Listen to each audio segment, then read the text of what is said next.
함께 나눌 말씀 마가복음 4장 35절부터 41절까지의 말씀 함께 읽도록 하겠습니다. 그날 저물 때에 제자들에게 이르시되 우리가 저편으로 건너가자 하시니 그들이 무리를 떠나 예수를 배에 계신 그대로 모시고 가매 다른 배들도 함께 하더니 큰 광풍이 일어나며 물결이 배에 부딪혀 들어와 배에 가득하게 되었더라. 예수께서는 고물에서 베개를 베고 주무시더니 제자들이 깨우며 이르되 선생님이여 우리가 죽게 된 것을 돌보지 아니하시나이까 하니 예수께서 깨어 바람을 꾸짖으시며 바다더러 이르시되 잠잠하라 고요하라 하시니 바람이 그치고 아주 잔잔하여 지더라. 이에 제자들에게 이르시되 어찌하여 이렇게 무서워하느냐 너희가 어찌 믿음이 없느냐 하시니 그들이 심히 두려워하여 서로 말하되 그가 누구이기에 바람과 바다도 순종하는가 하였더라. 우리 하나님의 말씀입니다. 아멘. 2024년 한 해의 마지막 달 12월 달을 보내고 있습니다. 이 마지막 달은 누구나 다 이제 마무리하는 그런 시기로 보내죠. 그래서 한 해를 내가 어떻게 보냈는가 이렇게 뒤돌아보면서 또 새로운 한 해를 또 어떻게 보내야 될지 또 계획하며 그렇게 보내는 한 달입니다. 여러분들 마음속에 평온한 마음들, 감사한 마음들이 있기를 소망합니다. 네, 한 해를 보내면서 2024년 동안에 있었던 일들을 기억하면서 하나님이 나에게 이런 은혜를 베푸셨구나. 그런 마음으로 감사하고 평안 가운데 있기를 소망합니다. 우리가 이런 마음으로만 지내면 참 좋겠는데 참 우리가 우리의 삶을 볼 때 우리 삶의 어떤 문제들 아니면 뉴스를 보고 세상의 일들을 보게 되면 참 우리가 답답하게 하는 그런 소식들이 많은 것을 보게 됩니다. 우리 성도님들은 이 개인의 삶, 각자의 삶이 이번 한 해 동안의 삶이 어떤 삶이었는지 모르겠어요. 한 해를 돌아보실 때에 참 내가 감사한 일들이 참 많았다. 참 우리 가정에 아니 우리 자녀들에게 또 나에게 참 하나님이 이런 귀한 은혜를 주셨구나. 그런 마음으로 우리 가정들이 다 주님 앞에 나갈 수 있기를 소망합니다. 그러나 그렇지 않다 하더라도 우리가 주님 앞에 우리가 돌아볼 것이 있는데 그 중에 가장 중요한 것이 무엇이냐 하면은 바로 그리스도인들은 한 해를 돌아오면서 내 믿음이 어떠했는지를 돌아볼 수 있는 우리 모두가 되길 소망합니다. 나의 믿음이 2024년 한 해 동안의 나의 믿음이 작년하고 비교했을 때 얼마만큼 성장하고 또 얼마만큼 하나님께 더 가까이 나갔는가, 얼마만큼 내가 예수님과 더 예수님께 닮아가는 모습으로 살았는가, 그런 모습을 돌아볼 수 있기를 소망합니다. 우리가 우리의 믿음이 자라는지 어떻게 점검할 수 있을까요? 내가 성경을 얼마나 더 많이 읽었는가, 아니면 얼마나 내가 예배 시간에 빠지지 않고 잘 참석했는가, 그런 것들로 우리의 믿음을 확인할 수 있을까요? 물론 믿음이 성장하고 또 하나님 앞에 바른 믿음을 가지면 그런 일들이 나타나죠. 그러나 그 겉모습만을 가지고 내 믿음이 이만큼 성장했다라고 말하기는 좀 부족한 면이 있을 것 같습니다. 우리 학교에 다니면서 공부하는 학생들 있죠. 그 학생들이 수업을 들을 때에는 누가 얼마나 공부를 잘하고 얼마나 배운 내용을 잘 습득했는지 그 겉모습만을 가지고는 우리가 잘 판별을 하기 어려울 것입니다. 그 학생들이 얼마나 잘 배웠는가, 실력이 얼마나 늘었는가를 알려면 뭘 해봐야 돼요? 시험을 봐야 되죠. 너무 잘하고 계시네요. 시험을 보게 되면 정말로 내가 배운 것들을 내가 잘 습득하고 있는가, 내가 이거 선생님 말씀하신 거 열심히 듣긴 들었는데 열심히 적긴 적었는데 정말로 내가 알고 있는가를 시험을 통해서 깨닫게 되는 것이죠. 우리 믿음의 사람들도 마찬가지라고 생각합니다.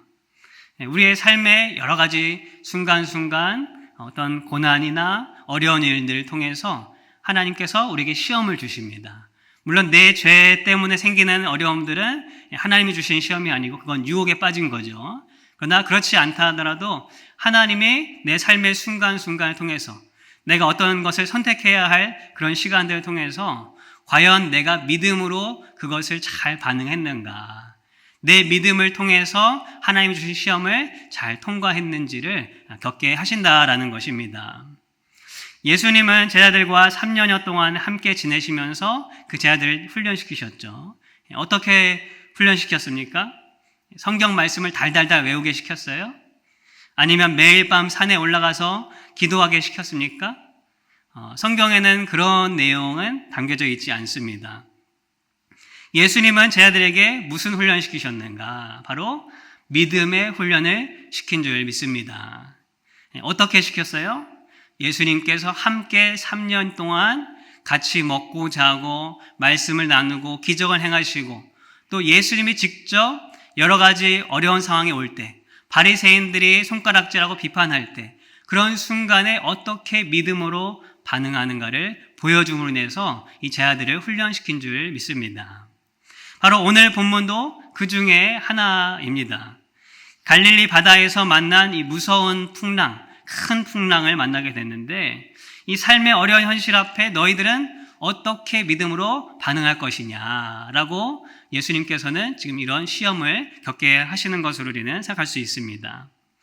제자들은 이 시험을 믿음으로 잘 통과했습니까? 오늘 본문을 보시면 우리 예수님이 뭐라고 말씀하세요? 마지막에 너희들이 믿음이 왜 이렇게 없냐라고 하시면서 그들을 책망하셨죠. 그러니까 제자들은 이 시험을 잘 통과하지 못했습니다. 그런데 이것이 오늘 우리의 삶에도 동일하다라는 것은 우리는 깨달아야 합니다. 한 해를 우리가 마무리하면서 내 삶을 잘 돌아볼 수 있길 바랍니다. 특별히 내 믿음의 모습을 한번 돌아보세요. 내가 살아가는 이 한 해 동안에 여러 가지 어려움도 있었고 선택할 것도 있었고 그런 시간들이 왔을 텐데 그때 과연 나는 믿음으로 그 일들을 반응하고 잘 이겨내 왔는가? 아니면 믿음이 아니라 그저 내 생각 아니면 내 걱정, 근심으로 그 일들을 반응을 했는가? 우리의 모습을 돌아볼 수 있길 소망합니다. 아마 이 질문에 우리가 다 누구나 자신 있게 대답하기는 쉽지 않을 거라고 생각합니다. 이런 생각을 못하고 그저 하루하루를 그냥 버티며 사는 그런 삶의 모습도 있을 줄 압니다. 그러나 괜찮습니다. 오늘 이 말씀을 통해서 우리가 다시 한번 생각해 볼 수 있길 바랍니다. 내가 한 해 동안 주어진 삶 속에 내가 어떻게 믿음으로 반응했는가? 또 앞으로 다가올 삶을 내가 어떻게 믿음으로 반응하며 살 것인가? 이 질문을 가지고 오늘 함께 말씀을 나누길 소망합니다. 주님은 오늘 본문을 통해서 어떤 믿음을 말씀하고 계시는가? 우리 세 가지를 함께 나누길 원하는데요. 첫 번째는 믿음을 드러내는 삶의 자세를 가져야 한다라는 것입니다. 믿음을 드러내는 삶의 자세가 우리에게는 필요합니다. 우리의 삶에는 여러 가지 일들이 다 일어나죠. 좋은 일이 있을 때도 있고 또 좋지 않은 일이 있을 때도 있고 어려운 일이 있으면 또 즐거운 일도 있고 우리의 삶이 여러 가지의 삶의 그런 연속이라는 것을 우리는 다 경험을 하게 됩니다. 아무 일도 일어나지 않는 그런 평탄한 삶은 아마 없을 것입니다. 그런데 이런 변화가 많은 세상의 삶 속에서 특별히 나에게 찾아온 어떤 어려움들, 그런 고난 속에서 우리는 그런 삶의 모습을 어떻게 바라봐야 하는가? 이것이 가장 중요한 자세, 우리의 믿는 사람의 자세라고 생각합니다. 쉽게 말해서 세상의 모든 일어나는 일, 특별히 내 삶 가운데에서 일어나는 그 일들을 우리가 어떻게 바라보느냐, 어떤 안경을 쓰고 바라보느냐, 그것이 중요하다라는 것입니다. 그리스도인들은 어떤 안경을 써야 합니까?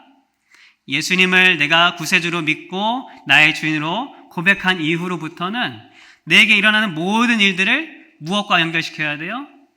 바로 예수님과 연결시켜야 되고 또 다른 말로 하면 믿음과 연결시켜서 우리가 바라봐야 될 줄 믿습니다. 오늘 본문에서 제자들과 예수님이 나옵니다. 오늘 본문은 예수님의 초기 갈릴리 사역에 해당되는 내용이죠.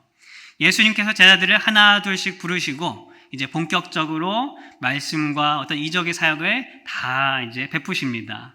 근데 그 주된 사역지가 이제 갈릴리 지역이었어요. 갈릴리는 이 바다, 호수지만 넓은 지역이기 때문에 바다라고도 불렀죠. 그래서 예수님은 때로는 이 편에서 사역하시다가 배를 타고 반대편으로 건너가시기도 하고 왔다 갔다 이렇게 말씀을 전하셨습니다. 이 갈릴리 지역에서 제자들은 이미 예수님의 놀라운 능력을 어떻게 했어요? 눈으로 다 직접 봤고 또 그런 기적들을 자기들이 직접 체험을 하기도 했습니다. 또한 깊이 있는 예수님의 말씀도 그들이 다 들었어요. 그러면 이제는 그들이 경험한 그 예수님 또한 그분의 말씀이 삶에서 드러나야 되지 않겠습니까? 누구보다도 가까이서 예수님 말씀을 들었으면 이제 그 말씀으로 인해서 그들의 삶이 변화되어야 되는데 이 예수님의 제자들의 모습을 볼 때에 아직까지 부족한 모습이 드러났다라는 것을 우리는 깨닫게 되죠. 제자들은 풍랑 앞에서 어떤 반응을 보였어요?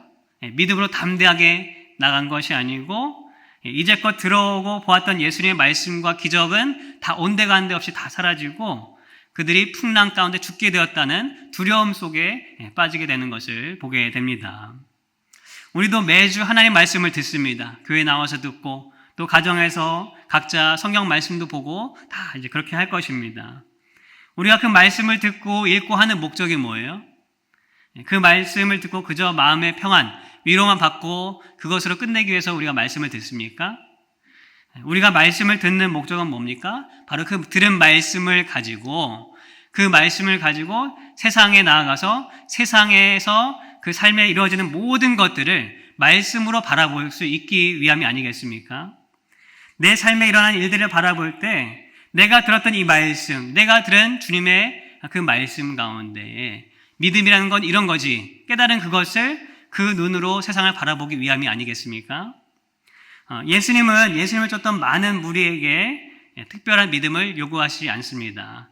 물론 그 무리들에게도 주님이 믿음이 필요하다는 것을 가르치셨지만 그 무리들에게 아주 특별한 요구들을 하지 않으셨어요.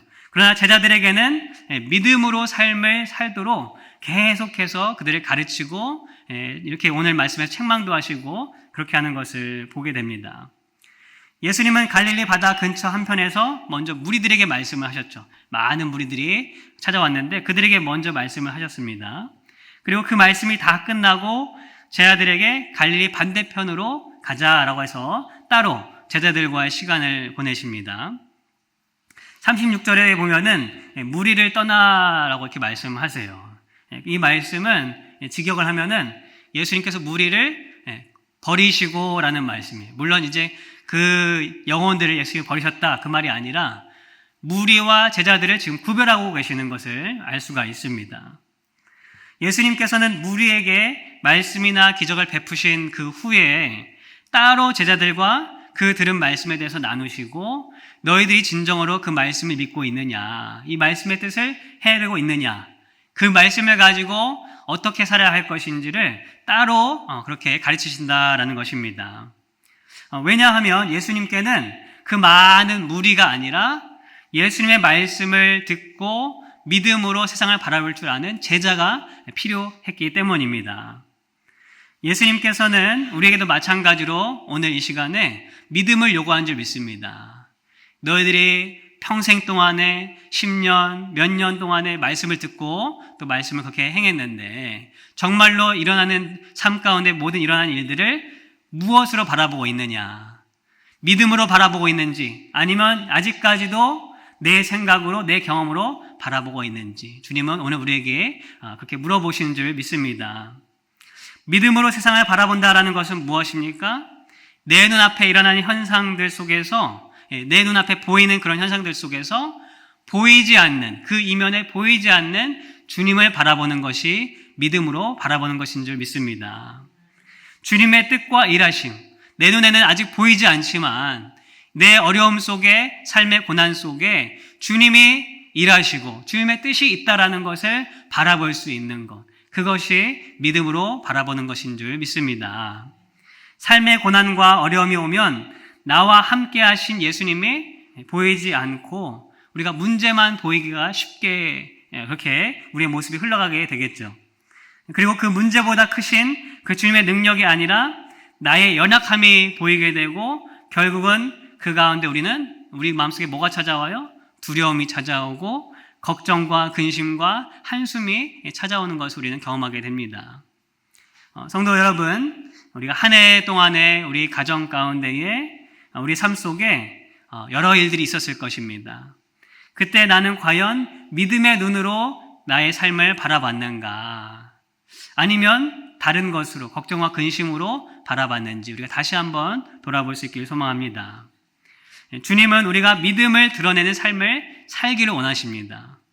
성경 말씀을 열심히 듣고 많이 읽고 외우는 것도 중요하지만 그 말씀이 내 삶에서 나타나는 것, 정말로 내가 읽은 그 말씀을 붙들고 내 삶에 일어나는 일들에 대해서 내가 담대히 나아가는 그 믿음이 우리에게 필요한 줄 믿습니다. 두 번째는 예수님과 한 마음을 가지는 것이 믿음이다라고 이렇게 나누고 싶습니다.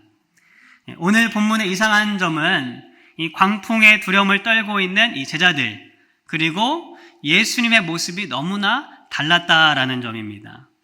큰 광풍으로 인해서 배가 흔들리고 물이 넘쳐서 배에 가득 차게 됐습니다. 아주 난리가 난 거죠. 분명히 이 일은 큰 일이었고 걱정할 일이었고 자칫 잘못하면 정말 목숨이 위태로운 그런 상황이었습니다.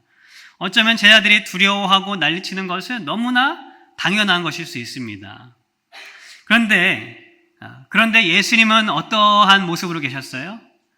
오늘 말씀에 보니까 38절에 보니까 예수께서는 고물에서 베개를 베고 주무시더니, 광풍이 큰 바람이 불고 물이 넘쳐서 배에 가득 차게 되었는데 예수님은 저 뒤쪽에서 베개를 베고 주무시고 계셨다. 마음이 아주 평온하셨다라는 거죠. 마음이 불편하고 걱정되고 근심했으면 어떻게 잠을 청하실 수 있겠어요? 그런데 예수님은 그 상황 속에서도 예수님은 평온한 마음을 가지고 주무시고 계셨다. 예수님이 어떻게 이런 마음을 가지고 주무셨을까? 예수님은 둔하셔서 너무 피곤하셔가지고 그랬을까요? 아닐 것입니다. 예수님은 어떤 분이십니까? 예수님은 하나님과 함께 모든 만물을 지으신 분이시고 그 만물을 다스리시는 분이 바로 누구세요? 예수님인 줄 믿습니다. 예수님께는 그 능력이 있으셨던 거죠. 그러므로 아무리 세상 만물이 다 뒤흔들리고 광풍이 불고 배가 찰 정도로 물이 넘친다 할지라도 예수님은 그 능력이 있으시기 때문에 전혀 걱정이 되지 않으셨다라는 것입니다. 그렇기 때문에 평온한 마음을 가지고 주무셨다라고 우리는 생각할 수 있습니다. 우리가 삶의 일들에 대해서, 어떤 일들에 대해서 두려움을 느끼는 이유가 뭡니까? 내게 일어나는 어떤 일들에 대해서 두려워하는, 걱정하는 그 이유가 뭐예요? 그것은 내가 그 일을 컨트롤할 수 없기 때문에 두려워하게 되는 거죠.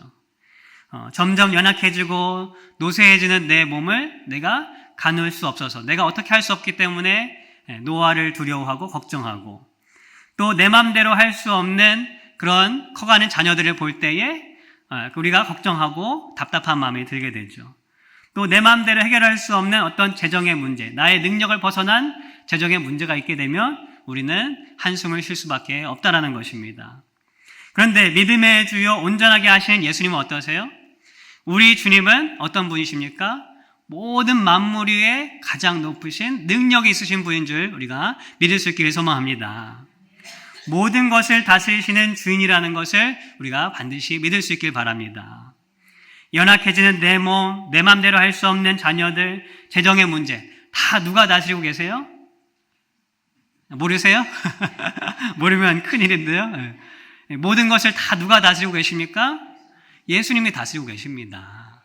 그 믿음이 있으면 우리는 눈에 보이는 걱정거리가 있다 하더라도 눈에 보이지 않는 예수님을 붙들음을 말미암아 우리가 걱정하지 아니하고 믿음으로 나가게 될 줄 믿습니다. 예수님께서 어디서 주무시고 계셨다고 이렇게 성경에 나옵니까? 여기 보니까 고물이라는 곳에서 주무셨다라고 기록하고 있습니다. 이 고물이라는 것은 이 배를 조정하는 자리를 뜻합니다. 즉 배의 가장 중요한 사람, 선장이 타고 있는 자리가 이 고물이라는 자리라는 것이죠. 무슨 뜻이에요? 바로 이 제자들이 타고 있는 이 배의 키를 누가 주고 있다는 것입니까? 예수님이 주고 있다는 것이에요. 이 배를 예수님께서 조정하고 다스린다라는 그 뜻입니다. 그런데 그 주님의 마음, 주님의 모습은 어떤 마음이라고요? 광풍에 두려워하고 막 걱정하는 모습이 아니라 평온한 마음이셨다. 왜냐하면 주님이 그 모든 것을 다스리시기 때문에. 이 광풍이 불고 물이 배에 가득 차오르고 있지만 결코 두려워할 일이 아니다라는 것을 우리는 주님을 바라봤을 때 느껴야 될 줄 믿습니다. 왜냐하면 제자들이 탄 그 배뿐만 아니라 바람과 바다를 다스리시는 분이 바로 예수님이시기 때문입니다. 예수님께는 전혀 두려워할 일이 아니라 그저 바람을 향해서, 바다를 향해서 명령만 하면 그 모든 것이 다 컨트롤 될 수 있다는 그 믿음이 우리에게는 필요하다는 것입니다. 제자들에게는 한 가지가 필요했습니다. 그것은 그들이 지금 함께 타고 있는 배에 키를 쥐고 계신 주님이 누구신가? 내가 타고 있는 배의 선장이신 주님의 능력이 무엇인가를 바로 아는 것. 그것 한 가지를 아는 것이 그들에게는 필요했다라는 것입니다. 주님의 마음이, 주님의 뜻이 무엇인가? 주님이 가지고 있는 그 마음 속에 있는 그 평온함, 그것을 제자들도 함께 누릴 수 있었다면 그들이 그처럼 난리 법석으로 떨지는 않았을 것입니다. 우리에게는 때때로 이 제자들이 겪은 것과 같이 정말 누구나 두려워할 수 있는 그런 일들이 우리 삶에 일어나게 됩니다. 내 능력 밖의 일들이기 때문에 우리가 그 일들을 경험하게 되면 좌절하게 되고 걱정하게 되고 근심할 수밖에 없습니다. 그러나 우리 믿는 사람들은 혹시 내가 잠시 걱정할 수 있을지 모르겠지만 주저앉지 않기를 바랍니다. 오히려 우리가 주저앉지 말고 무릎을 꿇고 내 삶에, 내 배의 선장이 되신 예수 그리스도를 바라볼 수 있는 우리 믿음이 있기를 소망합니다. 그 주님 안에 있는 그 마음, 주님은 우리를 바라보시고 평온한 마음을 가지고 계시고 나도 역시 내 삶 가운데 평안을 주시기를 원하시는 그 주님의 마음을 우리가 같이 한 마음으로 품을 때 우리는 믿음으로 살아가게 될 줄 믿습니다. 새벽 예배 때 우리가 요한계시록 말씀을 나누고 있습니다. 이 마지막 때의 환난과 심판이 찾아오는 그런 여러 이야기들을 이제 묘사하고 있죠. 믿는 사람들이 특별히 마지막 때는 고난을 당한다고 요한계시록에는 그렇게 기록을 하고 있습니다. 세상으로부터 거부를 당하고 조롱도 당하고 심지어는 죽임을 당하는 순교까지 당하는 그 때가 마지막 때라고 요한계시록은 기록하고 있습니다. 그런데 마지막에 모든 일이 완성될 때 하나님은 어떻게 하시는가? 바로 믿는 자들의 수고와 눈물과 고난을 다 닦아주시고 우리를 건져주시고 우리에게 상을 주시는 분이다라고 기록하고 있습니다. 그 하나님이 주시는 그 상급, 그 기쁨과 영광을 우리가 바라보게 되면 지금 당장은 우리가 내 눈에는 고난으로 보일지 모르겠지만 그 보이지 않는 그 모든 것을 다스리시는 하나님께서 반드시 나를 구원하실 것이다. 그것이 바로 믿음으로 사는 자들의 모습인 줄 믿습니다. 주님은 걱정하지 않으십니다. 주님은 두려워하지 않으십니다. 왜냐하면 우리 주님에게는 능력이 있으시기 때문입니다. 우리가 믿음으로 그 주님의 마음과 함께 하게 되면 이 믿음이 우리 삶에 단단히 뿌리 내리게 되면 우리도 주님과 함께 걱정하지 아니하고 두려워하지 아니하고 세상 가운데 담대히 나아갈 수 있는 참된 믿음의 사람들이 다 될 줄 믿습니다. 마지막으로 두려워할 것을 두려워하는 것이 믿음이다라고 우리는 여겨야 합니다. 결국 제자들은 예수님께 가서 자신들이 죽게 되었다고 살려달라고 난리를 치죠. 그래서 주님은 우리를 돌보지 아니하십니까? 이 난리 가운데 주님 우리를 신경 쓰지 아니하십니까? 라면서 어쩌면 이렇게 격양된 말로 화가 섞인 그런 말로 주님께 외치고 있습니다.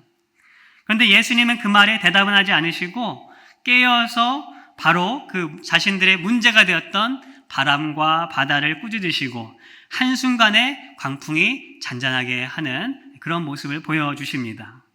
그리고 이어서 제자들에게 말씀하시죠. 40절 말씀에 이에 제자들에게 이르되 어찌하여 이렇게 무서워하느냐 너희가 어찌 믿음이 없느냐라고 말씀하십니다. 주님에게는 그 광풍이 두려운 것이 아니라, 배에 물이 가득 차는 것이 두려운 것이 아니라, 제자들에게 믿음이 없는 것이, 그것이 주님에게는 걱정이었다라는 것입니다. 지금까지 예수님 말씀을 누구보다 가까이서 듣고 주님이 행하신 기적들을 자신들이 직접 체험했음에도 불구하고 아직까지 믿음이 연약한 그들의 모습을 주님은 염려하셨다라는 것입니다. 이에 제자들이 이렇게 반응을 합니다. 41절 말씀에 그들이 심히 두려워하여 서로 말하되 그가 누구이기에 바람과 바다도 순종하는가 하였더라. 오늘 본문의 내용들 쭉 보시면 제자들의 마음은 계속 어때요? 두려운 마음이에요. 불안한 마음입니다. 세상에 일어나는 일들에 대해 걱정하고 내가 해결할 수 없는 일들에 두려워하는 그런 제자들의 모습, 광풍에 두려워하고 또 주님이 바다에 잔잔하게 했었을 때에는 그 능력 앞에 또 두려워하는 그런 모습만 보여지고 있습니다. 그런데 이 모습이 제자들의 모습만 아니라 사실 오늘을 살아가는 우리의 모습이 아닌가 우리가 생각해 봅니다. 하루하루를 살면서 우리 삶 가운데 여러 가지 문제들이 생기죠. 세상에 일어나는 일들에 대해서 우리가 바라볼 때 세상에 일어나는 참 좋다, 평안하다, 행복하다 그런 감정만 있는 것이 아니라 사실은 걱정과 근심이 더 많은 세상 속에 우리는 살고 있습니다. 내가 해결할 수 없는 그런 일들에 대해서 우리가 두려워하고 걱정하는 것은 결코 잘못된 일은 아닙니다. 전혀 이상한 일이 아닙니다. 그런데 중요한 것은 이렇게 문제 앞에서 두려워 있는 모습으로 세상 사람들과 차이가 없게 되는 것이 그게 우리의 문제라는 것입니다. 우리가 두려워할 것은 뭐예요? 그저 내 눈앞에 있는 문제만을 두려워하는 것이 아니라 전능하신 하나님, 내 문제, 세상의 난리와 소문들을 다스리시는 그 하나님의 능력 앞에 우리가 두려워하고 그분을 경외할 수 있기를 소망합니다. 하나님을 두려워하는 것, 하나님을 경외하는 것이 뭡니까? 성경에서는 지혜와 지식의 근본이라고 말씀하셨습니다. 하나님을 두려워할 줄 아는 사람들이 세상의 문제를 두려워하지 않고 담대할 수 있다라고 성경은 말씀하고 있는 줄 믿습니다. 두려워해야 할 하나님을 경외하고 그분의 능력 앞에만 무릎을 꿇을 수 있는 믿음의 사람들이 다 될 수 있기를 소망합니다. 말씀을 맺고자 합니다. 성도 여러분, 정말로 내가 내 한 해를 돌아오면서 이 마지막 달을 우리가 마무리를 잘 할 수 있길 바랍니다. 우리가 어떤 마음으로 이 한 해를 마무리해야 될 것인가? 내가 과연 예수를 믿는 그런 믿음이 있는 사람인가? 아니면 혹시 제자들에게 책망하셨던 그 책망이 너희들에게 정말로 믿음이 있느냐? 그 책망이 나에게 오늘 들려지고 있는지 우리의 믿음을 신중하게 또 깊이 돌아볼 수 있기를 소망합니다. 내 삶의 문제들을 믿음의 눈으로 바라보고 있는지 아니면 그저 걱정과 근심으로 바라보고 있는지 우리의 솔직한 모습을 돌이켜 볼 수 있길 바랍니다. 그리고 예수님의 마음과 같은 평온한 마음, 우리를 향하신 마음은 걱정이 아니고 두려움이 아니고 평안한 마음이라는 것을 우리가 믿고 내 삶의 주인 되신 그분이 내 삶의 키를 잡고 계신 능력 있는 분이시다. 그 믿음으로 살아갈 수 있는 저와 우리 모두가 되기를 소망합니다. 무엇보다 문제가 두려운 것이 아니라 내 눈앞에 보이는 그 문제가 두려운 것이 아니라 그 문제와 세상을 다스리시는 하나님을 두려워하고 경외할 수 있는 우리 모두가 되기를 소망합니다. 아멘. 같이 함께 기도하겠습니다.